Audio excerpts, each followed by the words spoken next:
দেখা যায় তার কান্নার আওয়াজ সাহাবীদের কান পর্যন্ত যাইত। আল্লাহু আকবার বলেন। সাহাবী দাহিয়াতুল কলবি প্রতিদিন মসজিদে নববীর পাশে কান্না করতো। একদিন আমার নবীজি সরকার দো আলম নূরে মুজাসসাম নবীজির কানের মধ্যে, কান মুবারকের মধ্যে দাহিয়াতুল কলবির কান্নার আওয়াজ গেল। আমার নবীজি পিছন দিয়ে গেল, দাহিয়া রে, ও দাহিয়া, কেন তুমি কান্না করো? কয় ইয়া রাসূলুল্লাহ, ইয়া হাবিবাল্লাহ, আমি তো ইসলাম ধর্ম গ্রহণ করেছি। ইয়া রাসূলুল্লাহ, নবী গো, ও মায়ের নবীজি, আমি ইসলাম ধর্ম গ্রহণ করার আগে আমার এমন একটা অন্যায় অপরাধ করেছি, জানি না এই অন্যায়টা আমার ক্ষমা হবে কিনা। আমার নবী বলেন, দাহিয়া রে, ও দাহিয়া, কি অন্যায় করেছো বলো? কয় ইয়া রাসূলুল্লাহ, ইয়া হাবিবাল্লাহ, নবী গো, আমি ইসলাম ধর্ম গ্রহণ করেছি এমন একটা অন্যায় যেটা আমার প্রতিদিন রাতের মধ্যে আমি স্বপ্ন দেখি, আমি ঘুমাতে পারি না, এই জন্য সদা সর্বদা আমি কান্না করি। আমার নবী তাকে মুসা দিয়ে বলে, ও দাহিয়া রে, যেই মুহূর্তে তুমি কালেমা পড়ে মুসলমান হয়েছো, ওই সময়ে তোমার সমস্ত গুনাহগুলো আল্লাহ মাফ করে দিয়েছেন। ইয়া মুহাম্মদ সাল্লি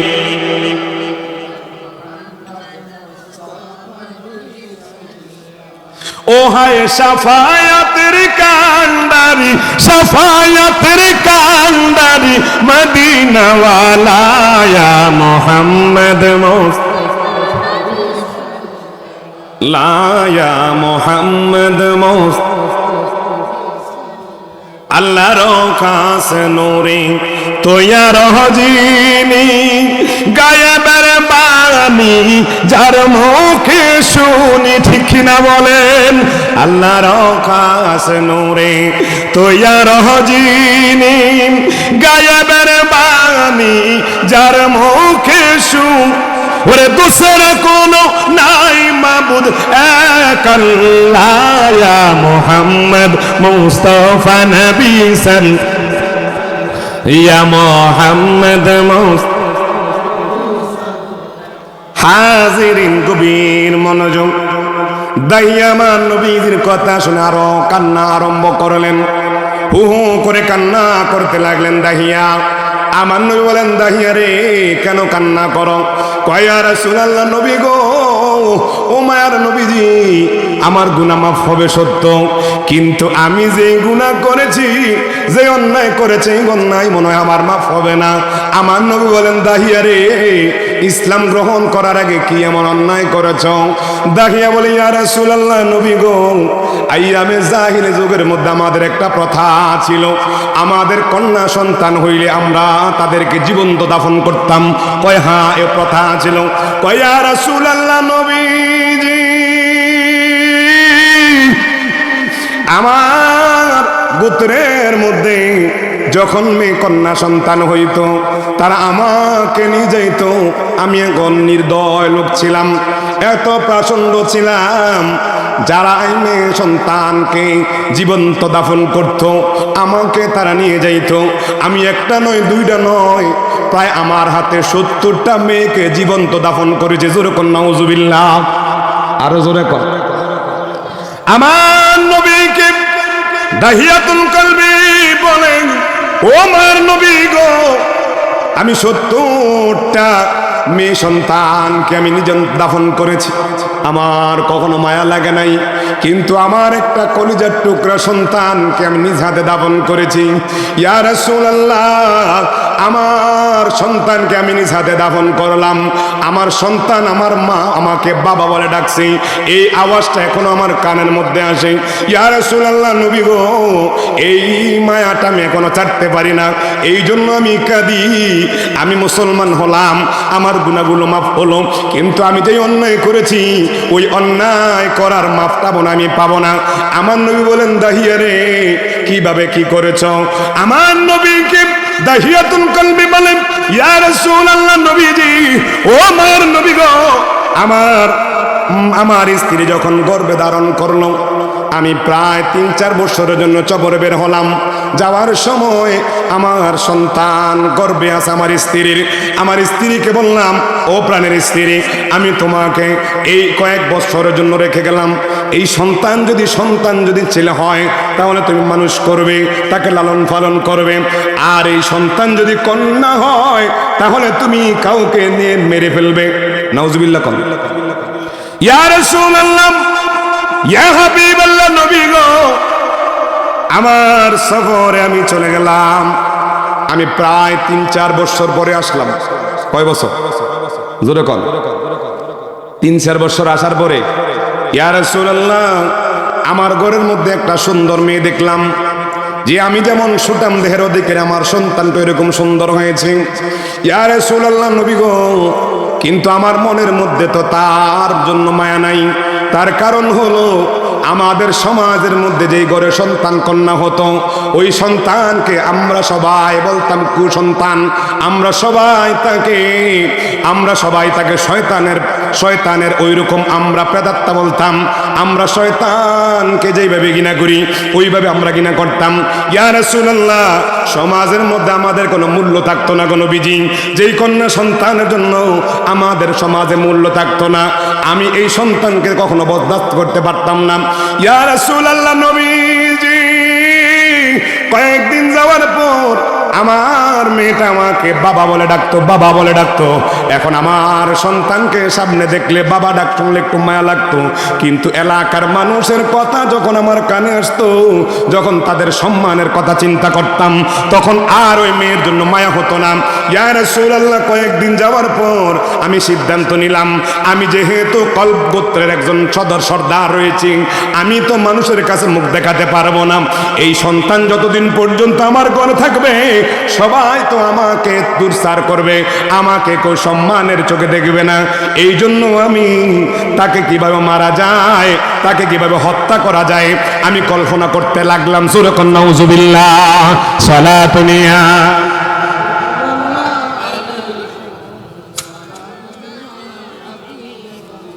আলাইকুম সালাতুনিয়া।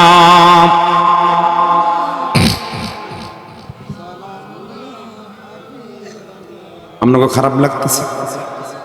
এ বন্ধুরা, দাহিয়াতুল কলবি আমার নবীজির সামনে এই আলোচনা করছেন আর চোখ দিয়ে বেয়ে বেয়ে পানি পড়ছে। আমার নবী বলে, দাহিয়া রে, তারপর কি হলো? কয়া রাসূলুল্লাহ, নবী গো, কয়েকদিন যাওয়ার পর আমি তার মাকে এমন ভাবে বুঝালাম, এমন ভাবে বুঝতে দিলাম, সন্তানটাকে আমি আদর করি ঘরের ভিতরে, কিন্তু আমি বুঝতে দেই না। ইয়া রাসূলুল্লাহ, কয়েকদিন যাওয়ার পর আমি আমার স্ত্রীকে বললাম, ও প্রাণের স্ত্রী, আমার সন্তানটাকে তুমি সুন্দর করে সাজিয়ে দাও। কয় কি কারণ? কয় আমি তাকে বেড়াতে নিয়ে যাব। এখন মহিলা, যদিও মেয়েটা তার মার কাছে বড় হয়েছে, কিন্তু কয়েকদিন মা যখন দেখলো তার বাবা তাকে আদর করছে, লালন পালন করছে, সুন্দর আদর স্নেহ করছে, এখন মহিলা থেকে ওই সন্দেহ দূর হয়ে গেছে। আল্লাহু আকবার কন, আরো জোরে কন। আচ্ছা কন তো, স্বামী তো বলে গেছে যদি সন্তান ছেলে হয় লালন পালন করবে, মেয়ে হলে মেরে ফেলবে। আচ্ছা বলেন তো, মা যদি পাগল হয় কোনো সন্তানকে কি নিজ হাতে মারতে পারে? জোরে কয় না। আমাদের রেল স্টেশনে দেখেন অনেক অবৈধ সন্তানগুলো পাগলদের গর্ভে থেকে আসে, কিন্তু দেখবেন পাগলরা যদিও পাগল কিন্তু সন্তান কোলে নিয়ে হাঁটাহাঁটি করে। কারণ কি জানেন? নারে তাকবীর, নারে রিসালাত, ওয়াজ মাহফিল, মিরসরাই দরবার শরীফ। সকলে বলুন মারহাবা।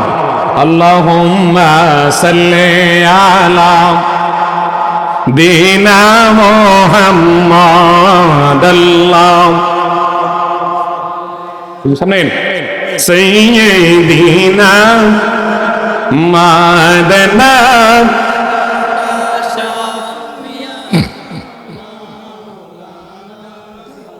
সকলে কোন মারহাবা। হুজুর আমরা সামনে নলওয়াজ করতাম নাই, কারণ উনি আমাদের এই এলাকার জন্য একজন রত্ন। কথা বলেন ঠিক কিনা?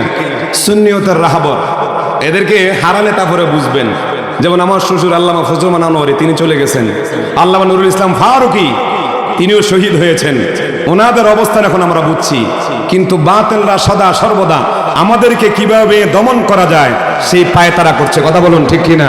যেমন আপনারা কিছুদিন আগে জানেন, আল্লামা পীর মুফতি গিয়াসউদ্দিন তাহিরিকে মামলা দিয়ে তারা দমাতে চেয়েছিল। কথা বলেন ঠিক কিনা? এখন বর্তমান সময়ে সুন্নিয়তের আইডল যিনি হলেন আল্লামা পীর মুফতি গিয়াসউদ্দিন তাহিরি, তারা বাতিলরা মনে করেছে একজনকে যদি ধরতে পারি, যদি আঘাত ঘোড়াকে ধরতে পারি, তাহলে নিচের গুলো এমনি ঠান্ডা হয়ে যাব। কিন্তু না, আল্লাহর কি মহিমা! আল্লাহ যাকে ইজ্জত দেয়, বান্দা কখনো তাকে নিচে নামাতে পারে না। কথা বলুন ঠিক কিনা? যেই দিন মামলা, তার পরের দিনে তিনি কোথায়? চট্টগ্রামে।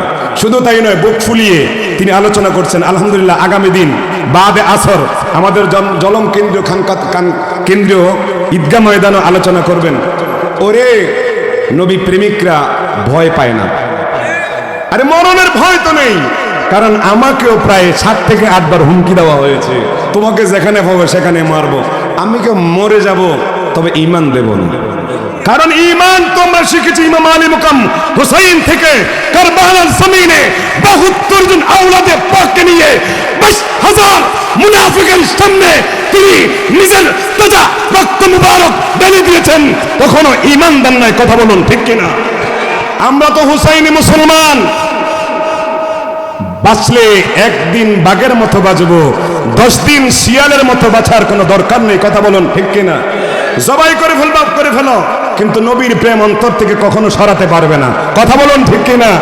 এক আল্লামা নুরুল ইসলাম ফারুকীকে তোমরা নির্মমভাবে শহীদ করেছো। লক্ষ ফারুকী সুন্নিদের ঘরে ঘরে জন্ম নিয়েছে। কথা বলেন ঠিক কিনা? এক মামলা দিয়ে কি হবে? মামলার ভয় আমরা পাই না। জেল নিবা, নিয়ে যাও। ফাঁসি দিবা, দিয়ে যাও। তারপরেও ইয়া রাসূলুল্লাহ, অন্তরে যে প্রেম আছে, এই প্রেম কখনো আমাদের অন্তর থেকে সরাতে পারবে না। কথা বলেন ঠিক কিনা? আল্লাহুম্মা সাল্লি মুহাম্মাদানা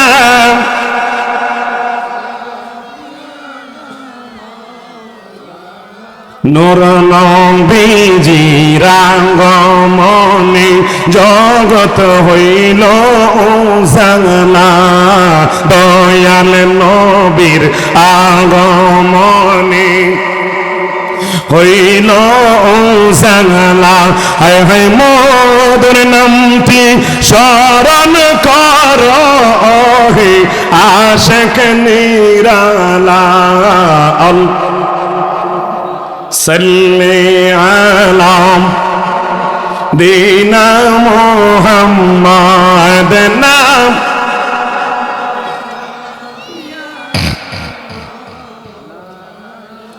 সকলে বলুন মারহাবা।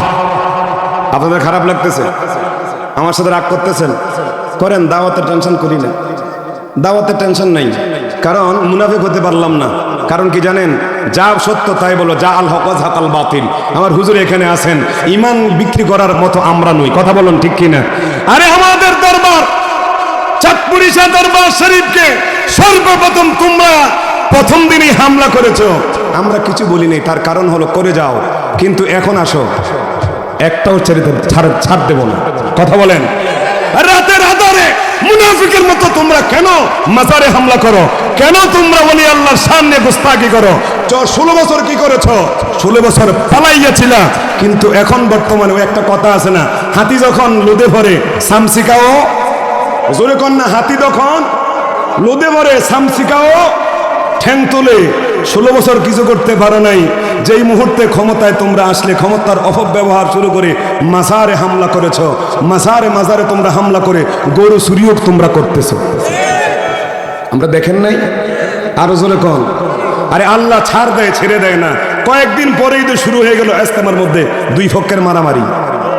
তোমরা ক্ষমতায় এখনো আসো নাই, 4 জন লাশ ফালাই দিছো। বিভিন্ন জায়গার মধ্যে তোমরা ধরে ধরে জবাই করতেছো। ক্ষমতায় আসলে কি করবে আল্লাহ ভালো জানে। আল্লাহ আমাদেরকে বেঈমানদের হাত থেকে রক্ষা করুক। সকলে বলুন আমিন।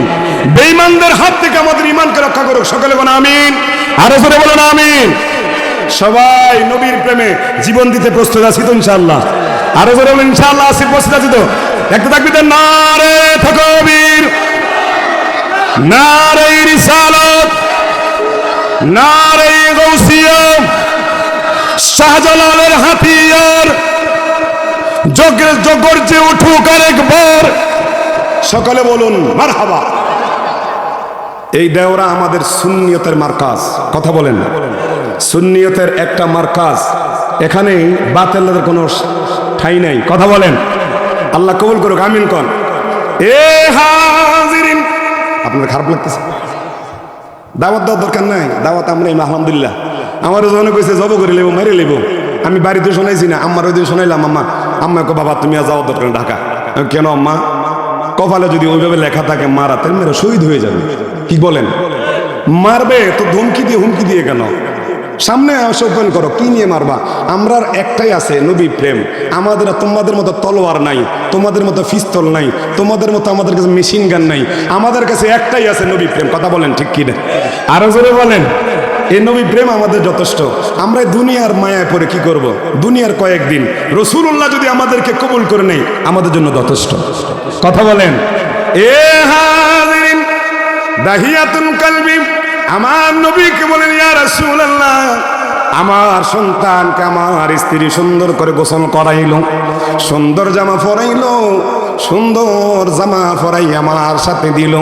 তার কারণ হলো আমি কয়েকদিন তাকে আদর যত্ন করেছিলাম। ইয়া রাসূলুল্লাহ, আমার স্ত্রীকে আমি বুঝতে দেই নাই। আমার সন্তানের ভিতরে, আমার অন্তরের ভিতরে সন্তানের জন্য কোপ, সন্তানের জন্য আমার ঘৃণা। ইয়া রাসূলুল্লাহ, নবী গো, আমার সন্তানটাকে নিয়ে গেলাম গহীন জঙ্গলে। আমি যখন নিয়ে গেলাম, সন্তান আমাকে আব্বু আব্বু বলে ডাকে, বাবা বাবা বলে ডাকে। যতই রাস্তা যাই, সন্তান ডেকে বলে, বাবা কোথায় যাচ্ছেন, কোথায় নিয়ে যান? আমি সন্তানকে বলি, সামনে তোমাকে নিয়ে যাব। বাবা গো কোথায় নিয়ে যান? সামনে তোমাকে নিয়ে যাব। এই বলতে বলতে আমি একটা পাহাড়ের উপর উঠলাম। পাহাড়ের উপর তাকায় উঠে প্রখর রোদের মধ্যে আমি আমার সন্তানকে বললাম, ও সন্তান, তুমি পাশে যাই একটু খেলাধুলা করো, বাবার একটা কাজ আছে। সন্তান আমার কথা শুনে সে পাহাড়ের মধ্যে খেলাধুলা করতেছে। ইয়া রাসূলুল্লাহ, নবী গো, তখনও আমি আমার সন্তানের প্রতি মায়া আমার জন্মাই নাই। আমার অন্তরের মধ্যে সন্তানের জন্য মায়া হয় না, কারণ আমি বংশের পরিচয় নিয়ে আমি বাঁচতে চাই। আমাকে যেন বংশের মানুষ আমাকে যেন কিছু না বলতে পারে। ইয়া রাসূলুল্লাহ, নবী গো, সন্তান আমার পাশে খেলাধুলা করছে, আর এই দিক দিয়ে আমি সুন্দর একটা গর্ত তৈরি করছি। আমি কিছুক্ষণ গর্ত তৈরি করার পর সন্তানটা আমাকে এসে বলে, আব্বু কি করতেছ? কয় আমি গর্ত করতেছি। কি কারণে গর্ত করতেছ? কয় এখানে একটা ভালো দামি একটা জিনিস আছে। এই কথা যখন বললাম, আমার কপাল দেখে যখন আমার গামগুলো বের হচ্ছে। ইয়া রাসূলুল্লাহ, নবী গো, ও মায়ের নবী, আমার কলিজার টুকরা সন্তান তার জামার আসলটা দিয়া আমার এই কপালের গামগুলো মুছতেছে, কিন্তু তখনও আমার অন্তরের মধ্যে আমার মেয়ের জন্য মায়া হয় না। ইয়া রাসূলুল্লাহ, নবী গো, যেই মুহূর্তেই আমার গর্তটা খোঁড়া শেষ, আমি আমার মেয়েটাকে ডাক দিলাম। ডাক দিয়ে বললাম, মেরে আমার কাছে আয়। কয় আব্বু, আপনি যেই সন্ধান করতেছেন জিনিসের, ওইটা পেয়েছেন কিনা? কয় তুমি একটু দেখো না, ওই গর্তের মধ্যে মনে হয় দেখা যায়। ইয়া রাসূলুল্লাহ, আমার সন্তানটা যখন ওই গর্তের পাশের মধ্যে আসছে, আমি পাষণ্ড বাবা আমার হাত দিয়ে ধাক্কা মেরে ওই সন্তানটাকে গর্তের মধ্যে ফেলে দিছি। আল্লাহু আকবার। ইয়া রাসূলুল্লাহ, নবী গো, সন্তানকে যখন আমি গর্তে ফেলে দিলাম, ওই সন্তান পড়ে গিয়ে আমাকে ডাক মেরে বলে, আব্বু, আমি তো মনে হয় পা পিছলাইয়া পড়ে গেছি গো আব্বু। আব্বু গো, আমি তো মনে হয় আপনি যেই জিনিস দেখানোর কথা ছিল, ওই জিনিস দেখতে গিয়ে আমি পড়ে গেছি গো আব্বু। এই কথা বলেই ওই মেয়েটা দুটা হাত তুলে এইভাবে আব্বুকে দেখাচ্ছে। আব্বু, আমাকে আপনি তুলে নেন। ইয়া রাসূলুল্লাহ, ওই মেয়ের মায়া মুখটা এখন আমার যদি দেখেন, আমার অন্তরটা ফেটে যায় গো নবী। কিন্তু ওই সময় আমার অন্তরের মধ্যে তার মায়া ছিল না, তার জন্য কোনো দয়া ছিল না, তার জন্য কোনো মহব্বত ছিল না। ইয়া রাসূলুল্লাহ, নবী গো, সন্তান যখন আমাকে হাত বাড়াইয়া আমার দিকে হাতটা বাড়াইলো, সন্তান তো জানে পৃথিবীর মধ্যে বাপ তো কখনো তার শত্রু হতে পারে না, বাপ তো তখন কখনো তাকে বিপদে ফেলতে পারে না। এই ছোট্ট বাচ্চা বাঁচার আশায় আমাকে হাত দিতে লাগলো, আর আমি পাষণ্ড বাবা পাথরগুলো তার গায়ের মধ্যে ছুঁড়তে লাগলাম। ইয়া রাসূলুল্লাহ, নবীজি, সন্তান আমার দিকে তাকাইয়াছে, আমার দিকে তাকাইয়া বলে, আব্বু গো, কি করতেছেন আপনি, কি করতেছেন? আমি তার সাথে কোনো কথা বলি না, কিন্তু ওই সন্তানটা তার মুখ দিয়ে বলতেছে, বাবা, এতদিন পরে জেনেছি আপনি তো আমাকে বেড়ানোর কথা বলে, আমাকে সুন্দর পোশাক পরাইয়া আপনি তো আমাকে এমন জায়গায় নিয়ে আসছেন যেই জায়গা থেকে কেউ যায় না গো আব্বু। আব্বু গো, আমাকে মারবেন না, আমার মনে হয় আপনি আমাকে এখন দাফন করে ফেলবেন। আব্বু, আম্মা থেকে শুনেছি মেয়ে যদি হয় তাদেরকে দাফন করে ফেলা হয়, কিন্তু 2-3 দিন আপনার মায়ায় পড়ে আমার ওই কথাটা ভুলে গেছি গো আব্বু। আব্বুজি, এই মুহূর্তে আপনি আমাকে জানটা ভিক্ষা দেন, আমি জীবনে কখনো আপনাকে আব্বা বলে ডাকবো না। ইয়া রাসূলুল্লাহ, নবী গো, সন্তান আমার কাছে আকুতি মিনতি করে, কিন্তু আমার প্রাসন্দ দিলটা তার জন্য মায়া লাগে না। ইয়া রাসূলুল্লাহ, ইয়া হাবিবাল্লাহ, সন্তান আমার দিকে হাতটা বাড়াইয়া রইছে, আর আমি তার দিকে পাথর নিক্ষেপ করছি। এমন সময় আমার সামনে একটা বড় পাথর পেলাম। পাথরটা পাইয়া আমি পাথরটাকে ধরে মাথার উপরে তুলে তার মাথার মধ্যে নিক্ষেপ করলাম। ইয়া রাসূলুল্লাহ, নবী গো,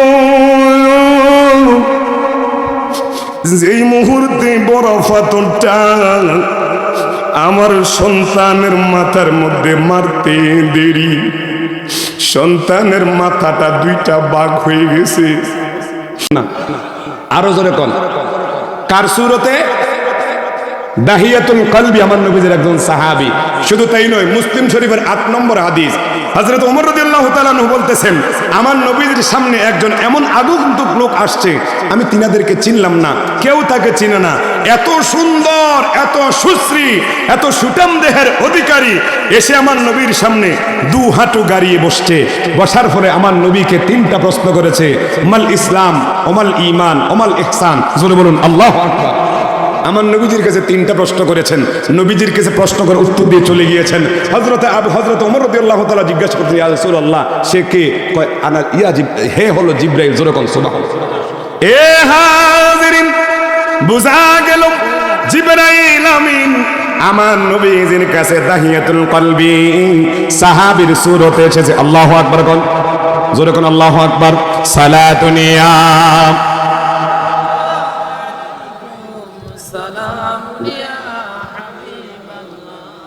আলাইকুম সালাতুনিয়া।